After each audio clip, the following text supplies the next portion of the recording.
बता दीजिए ठंडा मतलब क्या होता है? Coca Cola.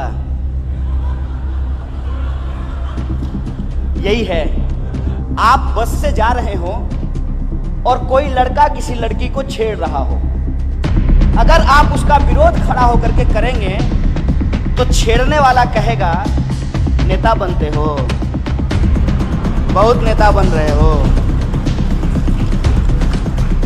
अगर आपकी माँ आपके साथ है तो आपकी माँ आपको कहेगी तुमको क्या मतलब, तुम्हारी बहन थोड़ी है।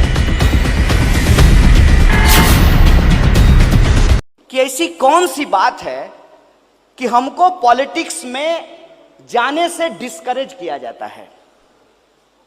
अब एक बात बताइए, हिंदुस्तान में सबसे अच्छा कैरियर तो प्रधानमंत्री बनने का है ना? पूछिए क्यों? कि अगर आप यूपीएससी करेंगे तो ज्यादा से ज्यादा क्या होंगे? आप पर्सनल सेक्रेटरी बनेंगे प्रधानमंत्री के। अगर आप इंजीनियर बनेंगे तो ज्यादा से ज्यादा क्या करेंगे? आप प्रधानमंत्री का ट्विटर हैंडल चलाएंगे। अगर आप बिजनेसमैन बनेंगे तो ज्यादा से ज्यादा क्या करेंगे? आप प्रधानमंत्री के पीठ पे हाथ रखेंगे। तो जब पॉलिटिक्स में इतना अच्छा कैरियर है तो पॉलिटिक्स में लोगों को डिस्करेज क्यों किया जाता है? अब इस पॉइंट को समझिए। एक बात आप यहां समझ जाइए कि जिस पॉलिटिकल सिस्टम में हम लोग रह रहे हैं उसको डेमोक्रेसी कहते हैं। अब यहां एक इंटरेस्टिंग बात समझना है, आप सारे लोग स्टूडेंट हैं, कुछ दिन के बाद आप जॉब लेने के लिए अपना सीवी बनाइएगा, तो सीवी किसी का देखिएगा ना तो ऐसा लगेगा कि आप पॉजिटिविटी से नहा लिए हैं। वो इंसान चाहे जैसा भी हो, लेकिन उस सीवी में इतनी पॉजिटिविटी होती है, इतनी मिठास होती है कि आपको पढ़ करके डायबिटीज भी हो सकता है। उसमें एक और कॉलम होता है, एक कॉलम होता है what is negative about you. ये जो what is negative about you होता है, उसमें भी जो लोग लिखता है वो भी पॉजिटिव बात ही लिखता है।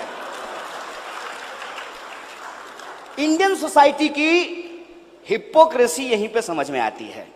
और मैं भारत को ब्लेम नहीं कर रहा हूं, मैं अपनी सोसाइटी के ऊपर सवाल इसलिए खड़ा करता हूं क्योंकि डेमोक्रेसी को जिंदा रखने के लिए सवाल पूछना बहुत जरूरी होता है।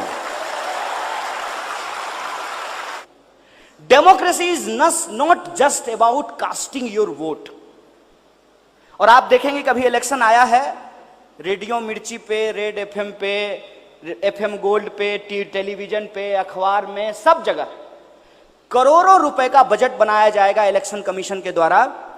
आपको इनकरेज किया जाएगा कि आप वोट दीजिए, आप 5 साल में एक बार वोट दे दीजिए, लेकिन बाकी साल आप पॉलिटिकल मत रहिए, ये आपको समझाया जाएगा। सो आई टोल्ड यू कि यूथ होने का क्या मतलब है। यूथ होने का मतलब यह है कि आपको आपके आसपास में जो चीजें घट रही है उससे आपको फर्क पड़ना चाहिए। और जब आपको फर्क पड़ता है तो आपको अपने जैसे लोगों से बातचीत करना चाहिए। That is the communication, the basic point of democracy. और दूसरा, जब हमारे जैसे लोग हमको मिलना शुरू हो जाएं तो हमको उनके साथ कोलैबोरेट करना चाहिए। आजादी स्लोगन बता देंगे, लेकिन ये बता दीजिए ठंडा मतलब क्या होता है? Coca Cola. यही है, यही मिस इन्फॉर्मेशन है। और ये मिस इन्फॉर्मेशन जो मार्केट का है वो आपके सोचने की डाइवर्सिटी को खत्म करता है। जो बाहर से आए हैं, त्रिवेंद्रम जाइएगा और वहां रेडी पटरी की दुकान पे पूछिएगा कि आपके यहाँ ठंडा मतलब क्या होता है, तो आपको यहाँ का कोई लोकल पेय पदार्थ पिलाएंगे, आपको पीने की चीज देंगे। हिंदुस्तान में आज की मार्केट इस देश की डाइवर्सिटी को खत्म कर रहा है। और डाइवर्सिटी को खत्म करने का आलम यह है कि जो पॉलिटिकल नारा आजादी के दौरान लगाया गया था, जिसका एक सिग्निफिकेंस था, उस नारे को जब दोबारा हिंदुस्तान में लगाया गया तो उन नारों को एंटी नेशनल कहा गया। और मजेदार बात यह है कि जब ये नारा पॉपुलर हो गया तो कांग्रेस भी आजादी का नारा लगा रही है, बीजेपी भी आजादी का नारा लगा रही है, यात्रा.com भी आजादी का नारा लगा रही है। और इंटरेस्टिंग बात मैं आपको बताऊं, अभी एयरटेल ने कहा है कि 350 में लीजिए 1 साल की आजादी।